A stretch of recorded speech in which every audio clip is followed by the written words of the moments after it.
आज की वीडियो में मैं बताऊंगी कि मैंने अपने बैक साइड वाली बालकनी है उसमें प्लांट्स को किस तरह से अरेंज किया हुआ है। देखने में बहुत अच्छे लगते हैं और क्योंकि बैक साइड वाली बालकनी ज़्यादा है तो इसमें मैंने काफ़ी सारे प्लांट्स रखे हुए हैं। इसी तरह से मेरी जो फ्रंट वाली बालकनी है वह भी काफ़ी बड़ी है तो उसमें भी मैंने काफ़ी सारे प्लांट्स अरेंज किए हुए हैं। और आज की वीडियो में मैं अपनी बैक साइड वाली बालकनी दिखाऊँगी और फिर किसी वीडियो में मैं आपको अपनी फ्रंट बालकनी के प्लांट्स को दिखाऊँगी। तो देखिए, हस्बैंड को भेजने के बाद, बच्चे स्कूल जाने के बाद मैं सुबह अपना काम शुरू करने से पहले टाइम प्लांट्स के साथ बिताती हूँ। देखती हूँ कि किस प्लांट की क्या रिक्वायरमेंट है, कोई पत्ती सड़ गल तो नहीं गई है। ये मेरा डेली बेसिस पर होता है क्योंकि जब तक मैंने नहीं देख लेती है मेरा काम करने में मन नहीं लगता है। इनको देखने के बाद ही मैं अपना काम शुरू करती हूँ। एक अच्छा सुकून आता है और अंदर एक पॉजिटिविटी और एनर्जी आती है तो काम करने में अलग ही जोश आ जाता है। तो देखिए, प्लांट्स की भी केयर डेली करनी चाहिए। डेली ही हमारी केयर मांगते हैं, ये हमारा टाइम मांगते हैं, तभी हम अपने घर में अच्छे से प्लांट्स को ग्रो करा सकते हैं। तो मैंने कुछ प्लांट्स को इस तरह से अरेंज किया है कि जैसे जो ज़्यादा धूप में रहने वाले हैं उनको धूप में, और जो थोड़ी सी छाया में रहने वाले हैं उन्हें अंदर की तरफ रखा है। क्योंकि ये मेरी जो बैक साइड वाली बालकनी है ऊपर से बिल्कुल कवर है और केवल आगे से फ्रंट से ही इसमें हवा वगैरह अच्छी आती है, और जो साइड में प्लांट्स रखे हुए हैं उन पर ही धूप आती है। बाकी जो पीछे तरफ लगे हुए हैं प्लांट उनमें धूप नहीं आती है। और इधर मैंने कटिंग्स लगाई हुई हैं। यहाँ पे मैंने एलोवेरा वगैरह रखा हुआ है और यहाँ भी कटिंग्स लगा रखी हैं। मनी प्लांट को मैं हमेशा कटिंग से ग्रो करती रहती हूँ क्योंकि मेरा फेवरेट प्लांट है। और जब भी मेरी को इसको एक कटिंग बड़ी हो जाती है, यानी थोड़ा सा इसका ब्रांचेस बड़ी लगती हैं, तो मैंने कट करती रहती हूँ, जिससे और ज़्यादा बुशी होता है और देखने में अलग ही लुक आता है और मल्टीप्लाई होता रहता है हमारा प्लांट। तो इस तरह से हमें काम डेली बेसिस पर करने चाहिए और करते रहना चाहिए। और ये देखिए, सुख शांति का प्लांट है। इसमें तो नीचे इसके पत्तों में बहुत ज़्यादा मिलीबग्स लग जाते हैं और वह डेली बेसिस पे भी मैं हटाती हूँ, हाथ से भी हटा देती हूँ, और जब थोड़े ज़्यादा हो जाते हैं तो स्प्रे बोतल से पानी से वॉश कर देती हूँ तो अपने आप हट जाते हैं और ये चमकता रहता है फिर।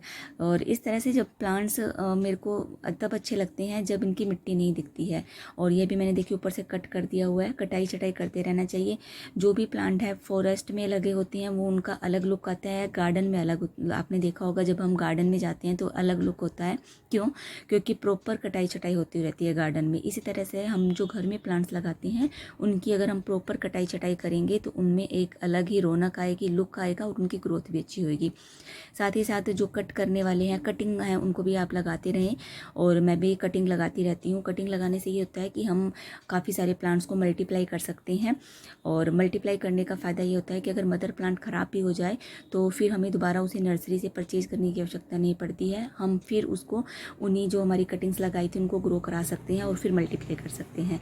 तो ये देखिए, मेरा छोटा सा था ये प्लांट, मनी प्लांट। ये भी मैंने कटिंग लगाई थी और मैंने थोड़ी सी लगाई थी। और अब देखिए, ये मेरी हैंगिंग बास्केट में वैसे मैंने लगा रखा था पर अब इसको नीचे रखा हुआ है और काफ़ी ज़्यादा ग्रो कर गया हुआ है।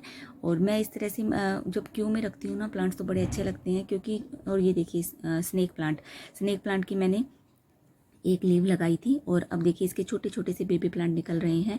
कई प्लांट्स ऐसे होते हैं जो कि पत्ते से भी ग्रो हो जाते हैं। मैंने अपने वीडियोस में बता रखा है ऐसे प्लांट्स भी जो पत्तों से ग्रो होते हैं, और कई ऐसे होते हैं जो स्टेम से ग्रो होते हैं। तो और इस तरह से हमें उनको मल्टीप्लाई करते रहना चाहिए। मल्टीप्लाई करने से खूबसूरत लगते हैं, अलग ही रौनक आती है। और देखिए, ये देखिए मनी प्लांट मैंने कहा ना मैं कटिंग से ग्रो करती रहती हूँ। और ये एरोहेड्स सिंगोनियम, इसको भी आप अलग अलग करके लगा सकते हैं। मदर प्लांट अब मैंने इसके काफ़ी सारा ये ग्रो कर गया था तो मैंने इसके नीचे से, ये अपने आप को मल्टीप्लाई करता है तो नीचे से भी आप अलग करके लगा सकते हैं। और इसके साथ ये ऊपर से भी जब ये बड़ा हो जाता है तो ऊपर से ये देखिए यहाँ से भी इसकी रूट्स निकलती हैं, वहाँ से आप सेपरेट करके और उसको लगा सकते हैं तो काफ़ी सारा मल्टीप्लाई हो जाता है। इसके अलावा जो स्पाइडर प्लांट है उसको तो मैंने इतना ज़्यादा ग्रो कर रखा है अपने घर में, बहुत ज़्यादा।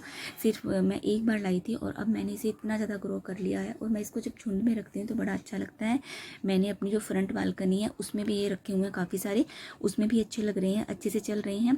और धूप छाँव का इनके ऊपर फ़र्क नहीं पड़ता है। आप बस ये है कि जब बहुत ज़्यादा समर के सीज़न में बहुत ज़्यादा हीट होती है तब इसकी पत्तियाँ आगे से बर्न हो जाती हैं, अदरवाइज़ इसके ऊपर कोई फ़र्क नहीं पड़ता है, कैसे भी रख सकते हैं।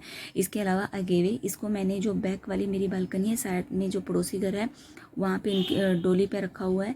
तो इस तरह से ये काफ़ी ज़्यादा सेफ्टी का काम भी करते हैं और क्योंकि आगे से नुकीले होते हैं तो सेफ़ रहें इसलिए मैंने ऊपर रखा हुआ है। और ये देखिए मीठी नीम 2 लगा रखी है मैंने एक पॉट में। और जब मैंने इन्हें लगाया था बहुत छोटी थी, अब अच्छे से ग्रो कर गई हैं। बट मैं अभी इनकी पत्तियां नहीं तोड़ती हूँ, क्योंकि मैं जब चाहती हूँ कि और बढ़ जाएं फिर इसे तोड़ूं। तो देखिए जब प्लांट छोटा होता है तब उसके साथ हमें कटाई छटाई नहीं करनी चाहिए, यानी जब वह अपने चाइल्डहुड में होता है, छोटा होता है, तो उसके साथ छेड़छाड़ नहीं करनी चाहिए। जब वह अपने यूथ में होता है, यानी जब बिल्कुल मैच्योर हो जाता है, तब आप प्लांट्स की कटिंग करिए, कटाई छटाई करिए, तो उसको कोई फ़र्क नहीं पड़ता है, उल्टा वह और ज़्यादा ग्रो करता है। तो मैच्योर प्लांट के साथ ही आप एक्सपेरिमेंट्स करें, और जो छोटे प्लांट है उसको आप ग्रो करने दें, उनको बिल्कुल भी नहीं छेड़ें। अगर आपने उस टाइम उनको छेड़ दिया तो फिर वह ग्रो नहीं करते हैं, उनकी वहीं से ग्रोथ रुक जाती है। और इस तरह से आप प्लांट्स किसको देखते रहें। जो भी हम काम करते हैं उसमें एक दिन में एक्सपीरियंस नहीं आता है, आप कर कर के सीखते हैं। मैं भी कर कर के ही सीखी हूँ। स्टार्टिंग में मेरे से भी बहुत सारे प्लांट्स ख़राब होते थे, धीरे धीरे मैंने देखा समझा, और फिर मेरे को पता चला कि प्लांट्स की क्या रिक्वायरमेंट है, किस प्लांट को कहाँ रखना है, कितना रखना है, कितना पानी देना है, किस तरह की धूप में रखना है। क्योंकि हर प्लांट को एक जैसी ज़रूरत नहीं होती है, हर प्लांट्स की अपनी अपनी ज़रूरत होती है, उसके अकॉर्डिंग ही वह चलते रहते हैं। तो इस तरह से मैं उनको उनकी रिक्वायरमेंट के अनुसार ही बताती हूँ और रखती हूँ, और उसके अनुसार ही उनको पानी वगैरह और उनका रखने वगैरह की जगह डिसाइड करती हूँ। तो ये देखिए मेरी बैक बालकनी, इसमें मैंने इस तरह से प्लांट्स को अरेंज किया हुआ है, देखने में बहुत अच्छे लगते हैं। और क्योंकि जब भी मैं अपनी पीछे वाली बालकनी में आती हूँ, काम वगैरह करती हूँ, तो इनको देखती हूँ ना, तो मुझे एक अलग सा ही जोश आता है। ग्रीन ग्रीन हर जगह दिखता है, तो आंखों को सुकून भी मिलता है और काम करने में मन भी लगता है।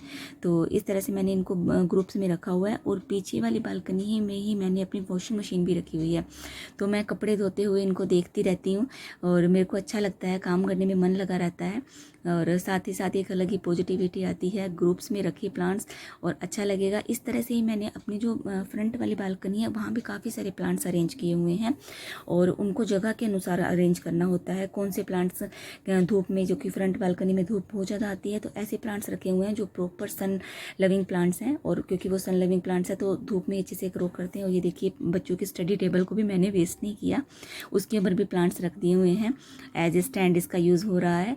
तो इस तरह से ये मेरी जो बैक वाली बालकनी है इसमें प्लांट्स अरेंज किए हुए हैं, देखने में इतने अच्छे लगते हैं और काम करने में इतना मेरा मन लगता है। और इनके देखते देखते मैं अपने काम करती रहती हूँ और अच्छा ही सुकून भी आता है। इस तरह से आप भी अपने घर में अपने एक छोटा सा गार्डन के लिए जगह बनाइए, कोना सजाइए, और देखना, यकीन मानिए आपको काम करने में कितना आनंद आएगा, कितनी पॉजिटिविटी लगेगी और काम करने में कितना जोश बढ़ जाएगा। Okay friends, thank you. Please subscribe my channel.